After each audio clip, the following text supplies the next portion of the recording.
Hi, I'm Tarina. This is MGig. I'm joined by Simon Barnett, Hi. one of our producers. During this podcast, we'll discuss the music industry, how it looked.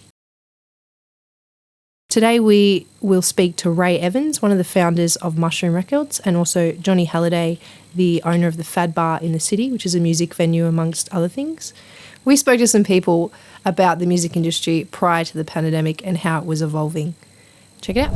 Primary impact has been that artists used to primarily drive their income through the sales of records and CDs, where these days their primary source of income is through touring shows, ticket sales and sponsorship. Vastly different than 20 years ago. 20 years ago they toured to supplement and promote their record sales. These days their primary income is touring. I guess a lot's changed in the last 10 to 20 years in where our songwriters are getting their royalties from. Obviously physical sales have gone down dramatically, so CD and vinyl and I guess cassette to a point, but that has decreased rapidly whilst digital has risen. I guess that's the main change over that little while. Artists acknowledge that streaming, for an example, is a low royalty rate. It's certainly lower than what they'd expect. However, they do get a lot of data that they wouldn't get from other services. So for example, with radio, you get given the information on radio, you get told you got played on, Triple J, for example. That's great, but here you can say X amount of streams are coming from this particular city, or this song seems to be doing better than this song, or they mightn't even know that they were popular in a country that they're popular in. So in that instance, that data can really shape their set lists for when they play live, or it can shape where they might route a tour. The way a musician can make money, there's three basic streams. That would be their music by selling, the albums or tracks on iTunes, their merchandise and touring. Things like Spotify have removed one of those streams. Yeah, well, I think with venues, it's really important that they exist, because without venues and our members or artists won't have anywhere to play. Touring is a really important part of an artist's cycle. They need to be able to perform live to their fans first and foremost, but it's also a good revenue source. My current job is to try and encourage governments and for Live Nation to get actively involved in trying to secure more venues, whether that be to encourage governments to build them or whether it be that we go and build them ourselves so that we can bring more product into Australia. The demand is there, our fans are telling us they want more product, but there isn't the venues to tour them through.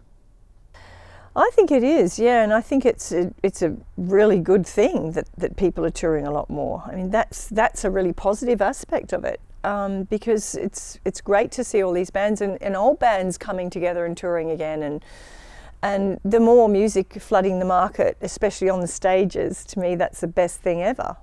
So that's a really positive thing.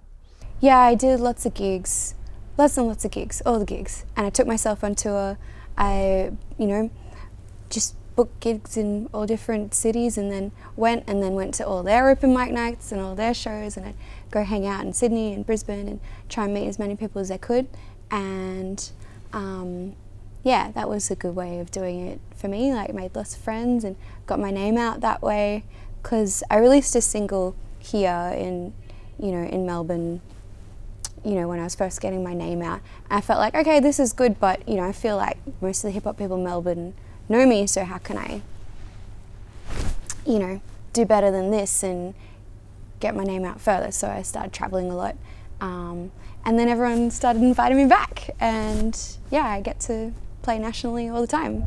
It's interesting. It's people trying to do their art and they have to have a living as well. I mean, is that normal in the music business? It seems to be at the moment. I think there was Suzi made a good point about the government expecting you to have a career and then have this as somewhat like as a hobby on the side. But then there's also the other level of once you do have as a full-time job, touring being a massive way to make income. If you were to be a 24-hour touring artist, what impact does that have on the artist as well? It's, yeah. So you've spoken to a lot of bands. How do they like touring?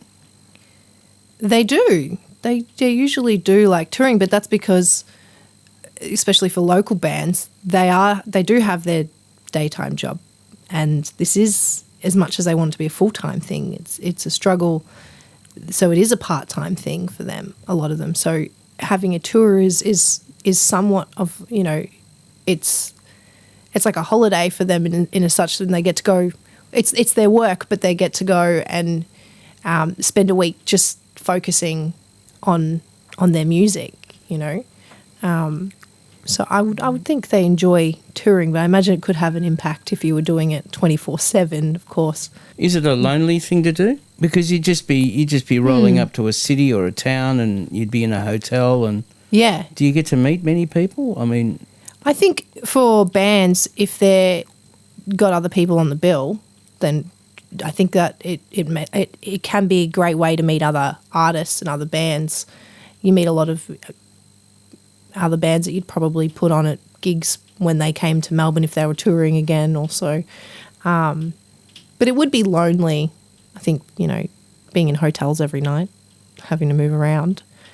So do you know many people that are in musicians and Yeah. that are doing things but not in hospitality and more the profession? You know, it's like do you know any musicians that like run recording studios or? Yeah, well, I did have there was a young group of guys, and they started their own, so a lot of them have their own, they're starting independent labels, and they would have, like, you know, they're connected through a lot of their bands, like their mates in other bands, and so then there was one particular band, Sapphire Street, their guitarist, he was running like his own sort of independent label, and through that was also promoting all his mates' bands as well. And then they started having friends that were doing DJ work as well, so they started using social media to put up like these Thursday night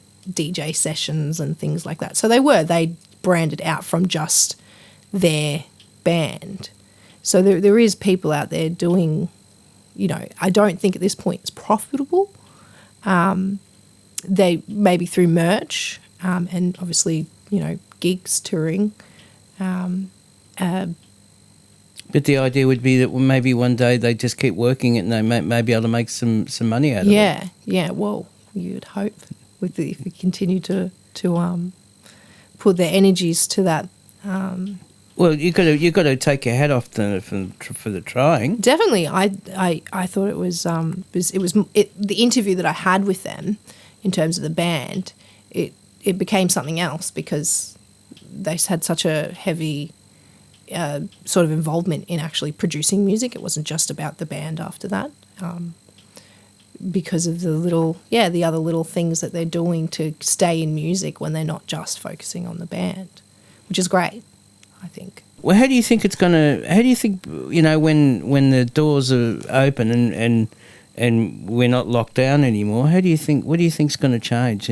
How do you think it's going to start getting back into things? It's going to be interesting because it's kind of unknown at this point. At the moment, everything is heavily online. Everything, you know, we've got our live streams of different, delivered live and Live Aid and different streaming platforms at the moment. It's going to be interesting whether we're going to keep moving that way, or there's going to be, once we're all free, there's going to be a heavy demand for more venues, because we're going to lose a lot of them during this lockdown as well. So it's a scary sort of... We won't lose the big places like the Palais. No. You know? It's the little ones, though, that help those little artists on their way to promoting more of their music and you know, like that's how they're making their music in the beginning as well, through Now, into it's what it's interesting. going to look like. Yeah, it's interesting what people are doing, like Mimo, right? They're putting on performances and selling, video tickets for $10. Yeah. And I hear that the venue takes a third, the artist takes a third, and someone else takes a third. The engineers, the sound engineers and stuff. Production takes a third, staff, yeah. I know with Delivered Live, I'm not sure with Mimo if they're doing it, but the artist is picking the sound engineers as well, the production staff and the venue for the profits to go to for the Delivered Live, which I think is awesome. They get to pick, the venue they want to support and the production staff they want to support as well. So, and there's also like Jimmy Barnes and people like that are just broadcasting from home. Yep. And they there's no sophistication in equipment they just have their guitar and maybe a microphone. Yeah. And they just start playing. Yeah. There's a lot of artists that are doing that through Instagram as well. I'm seeing they're just putting up sort of, posts like I'll be on, and you jump on live and it's just them, in their house with their phone. I watched one by an artist who said she'd had her phone rigged up with some tape and some tongs to hold it while she was performing. It's a little bit of a DIY sort of stand. It's interesting, isn't it? So what do you think they're doing it? Because they're obviously not making any money out of it. Well, it's for the love, It's to keep. For one, it's probably for their sanity, I would say, being able to have that outlet to play music if you can't get out to a venue and to perform. So I'd say one of it is for their own sanity, to be able to play still, and for the fans' sanity as well, to keep them engaged in the music as well. I think it's important. Music is important. Do you think venues will just open and book bands? I think it's probably going to be a bit of a slow process. We've never seen anything like this. So, for one, the music industry was changing prior to this, and now it has to change with this pandemic. So it's kind of unknown. I think it's going to go slow. I think it's going to be a slow process into having, being able to go out to an event or a gig again. I think it's going to be a weird transition. Now we have one of the founders of Mushroom Records on the line, Ray Evans. Ray, how do you think the music business is coping with the current climate? I think there's a spirit of camaraderie, but the effect is that the virtual world isn't the real world. Ray, what do you think is going to happen when we come up to the other side? Well, I'm hoping, as we all are, that things adjust and we go back to a normal realm. However, in that regard, I think people have been starved for the lockdown, so music should boom again. I think there's no replacing live music. Definitely not. I think there's not going to be a lack of events in 2021. Well, yeah, I think it's going to go from a drought to a flood. But there's a lot of factors that we've got to get across before then. Obviously, with what and how the health issue is dealt with. But we're all hoping that a vaccine eventuates and music returns to its rightful position. Yeah, and what's your view on the venues at the moment, how they're coping during the lockdown? How's that going to look after this? There's, a lot of them are struggling at the moment to stay open. Yeah, I'm hoping that, I've seen and read recently that there's some possible funds and support coming from government for the arts and for music. However, the reality is that if you've got a fixed overhead and you've got no income, that you're suffering. Ray, how are you coping? How's your business coping during this time? Oh, it's fantastic. We had an exhibition, and 3 days before it happened, and takes a year to put together, the total restrictions came in, so we had to cancel and postpone it. So we've postponed it to October. Then we've and that doesn't work. We've postponed to April. If that doesn't work, we've postponed it to October the following year. Wow. If that doesn't work, we're getting out of the business. Okay. So great so far then. Yeah. And do you want to tell us a little bit about your business? Well, the business, I mean, we're on the fringe of events, obviously. We're a business event platform. But we're no different to a hotel or a pub or anything else. We all work on the same dynamics, and the dynamics are that we need people to attend, and we need interaction and B2B platform to take place. Thanks a lot, Ray. Thanks, Ray. That's all right, mate.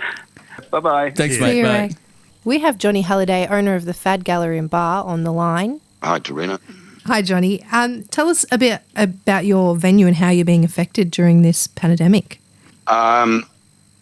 That's it. You're closed until we were just talking about it, actually. And, I was just talking about it, and we don't have any idea when we're going to reopen, and we don't know under what circumstances we will be allowed to reopen. And so it's pretty difficult at the moment. It's a very difficult time. Yeah, understandably. And so obviously it's a bit unknown at the moment. What do you think the outcome's going to be for yourself as a venue owner and also as a musician after this lockdown is lifted? Well, as a musician, I wouldn't really call myself a musician. I mean, I sing, but I think that, I mean, it's really tough getting a gig now.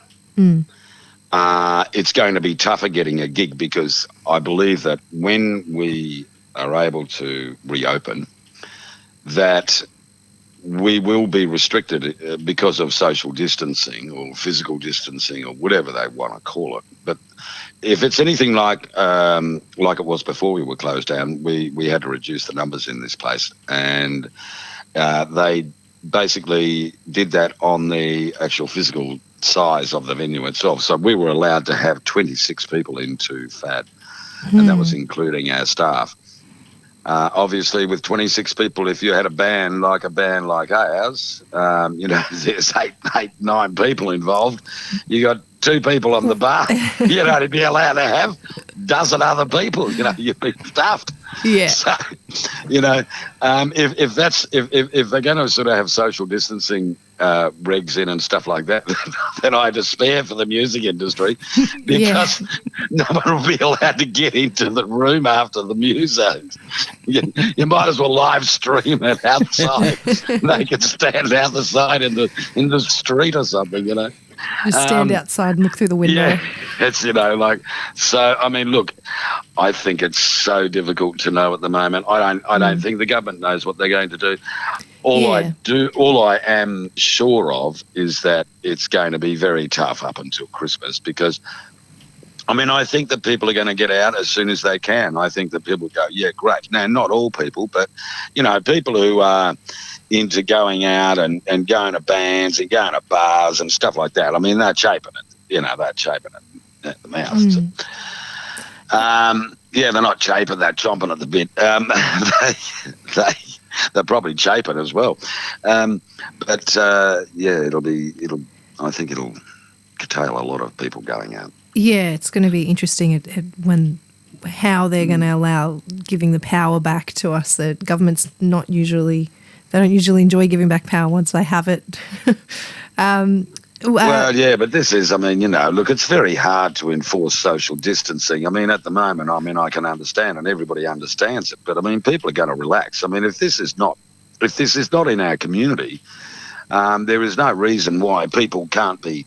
I'm a tactile sort of guy. Ask Tim, I give him a hug and put my arm around his shoulder and things like that. And I miss that sort of physical contact with people. And it's just because I'm a tactile guy. I like shaking hands and stuff like that. They're not. I don't know. I don't know what's going to happen. But I think people are saying, people are never going to shake hands again. Well, maybe not, but I probably will. Not to everybody, but I'll just forget. I'll forget that I'm not supposed to do it. You know what I mean? Because it's been so natural. With your band, would you guys do live streaming? Yeah. Is that something you'd consider? Yeah, look, we're certainly doing that. Certainly thinking of that. The way I'm thinking about this place, I mean, and about what's going to happen, is that certainly live streaming is a thing. I don't know how we can make $1 out of it, but certainly from the point of view of getting stuff out there and just just doing something different. I mean, I'm thinking about doing it, Tuesday, Wednesday, Thursday, Friday, and so we'd do maybe comedy on Tuesday, the Queens on Wednesday with some, with a band for another hour after them, perhaps a young band, emerging band, as we've been doing. And then Thursday doing the band, band night, and then Friday night doing, Johnny's Walkabout or something, and having a chat to people and interviewing people and stuff like that. So, I mean, we don't know, but that's where we're sort of thinking about going, just to,